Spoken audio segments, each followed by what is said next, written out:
Good day guys. Ngayon pag-aaralan natin or i-explain ko sa inyo kung ano at paano gumagana ang CPU sa Minecraft at sa computer sa totoong buhay.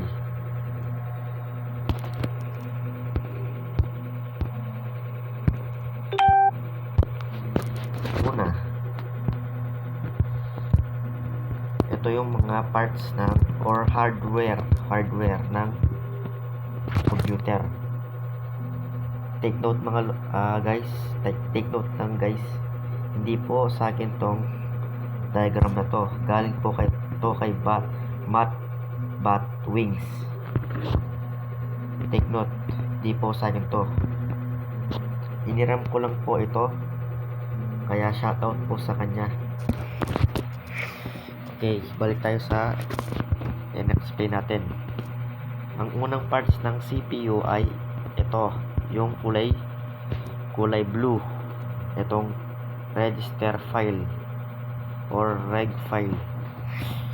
May isang input ito at yung address read 1 and read 2 read tsaka enable at clock. Yung data dyan pumapasok yung signal or yung data, tapos yung address dyan mo isi-select kung saan mo isi-save yung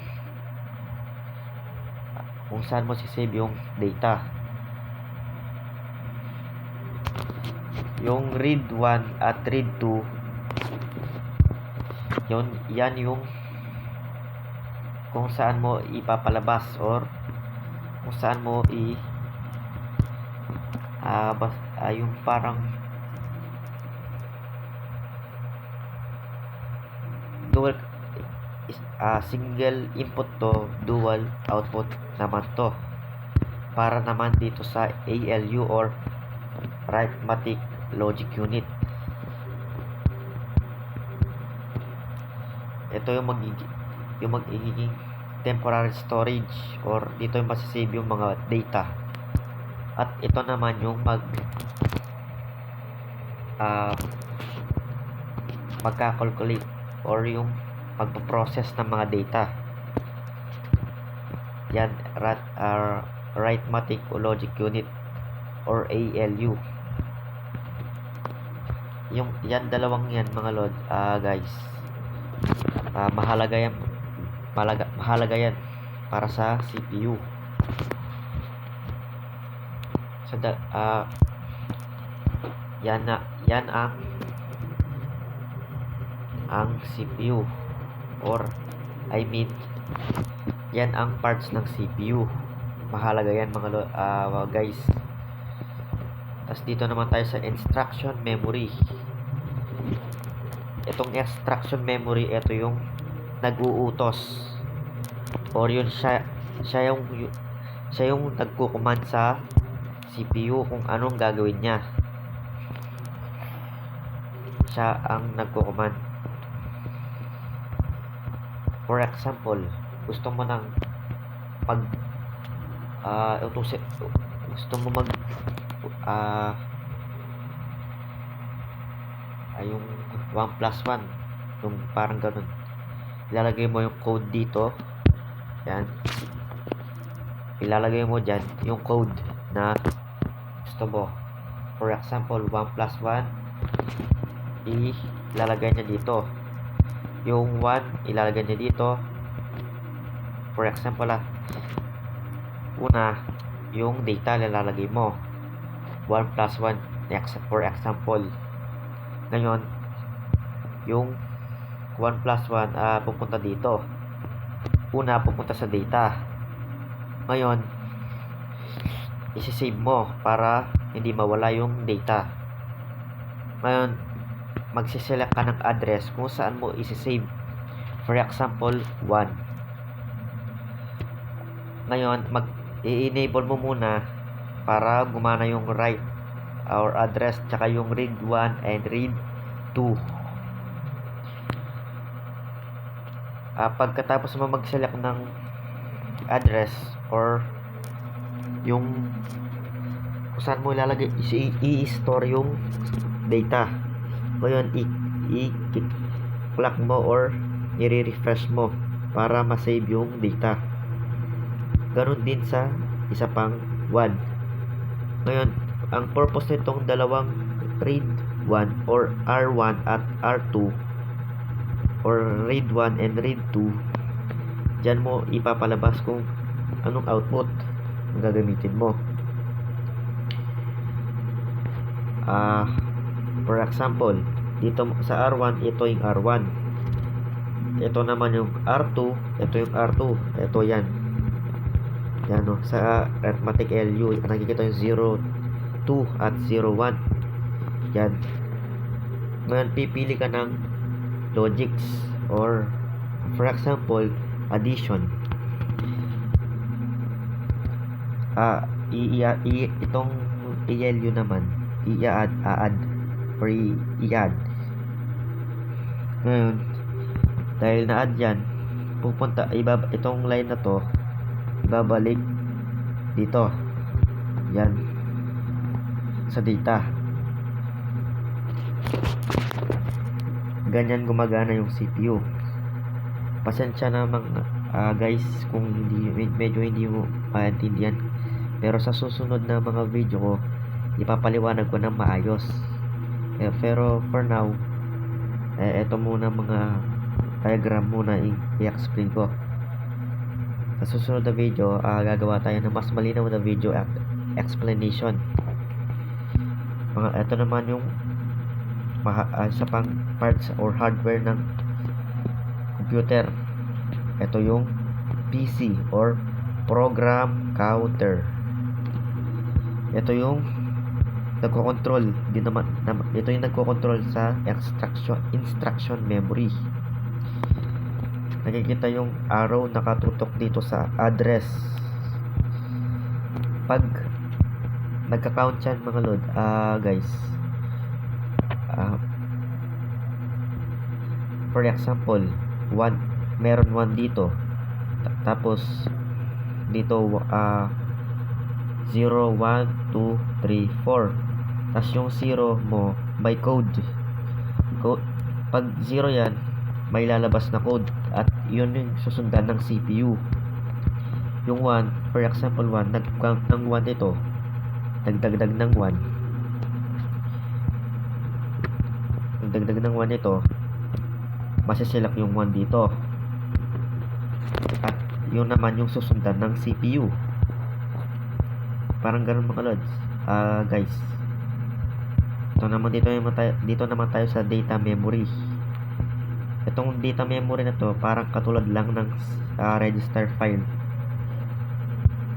pero mas malaki yung na-store for temp.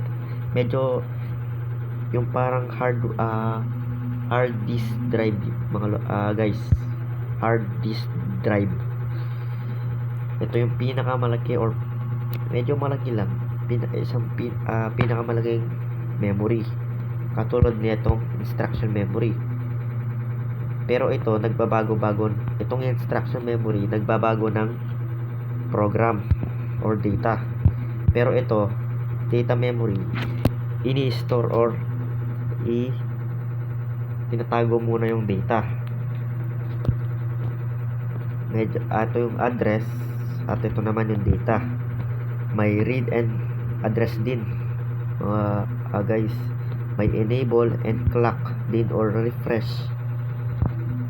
Pag na-store yung data from dito sa yung pagtapos na ang CPU sa operation, tapos wala ka ng store, may data ka pa, meron ka pa data natitira, dito papasok si data memory.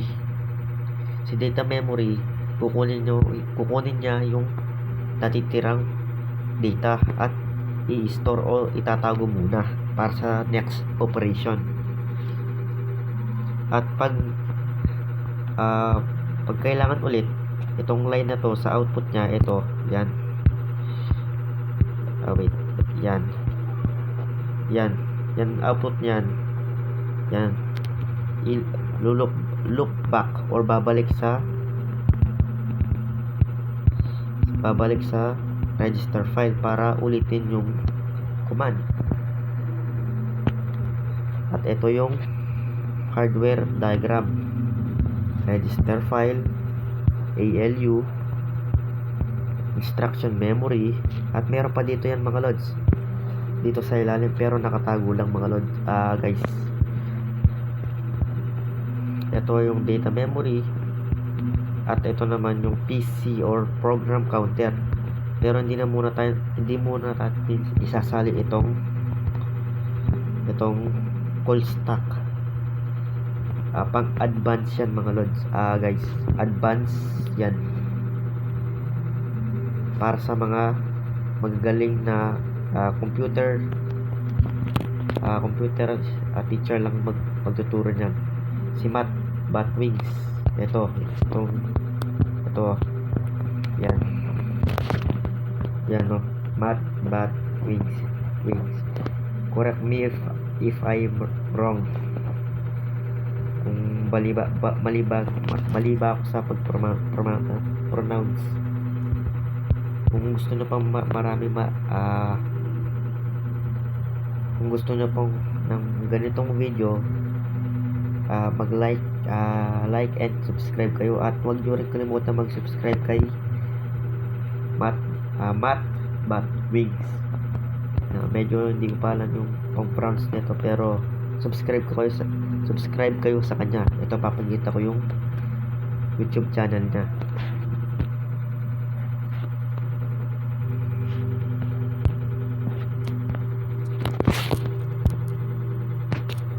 Ito yung gumawa ng diagram. Isa pala siyang ayan, subscribe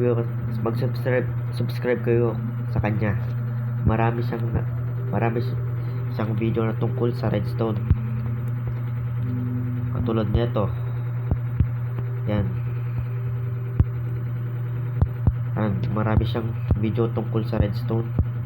Ayan, yung mga ALU, register file. Ayan, instruction memory, program counter, data memory, call stack.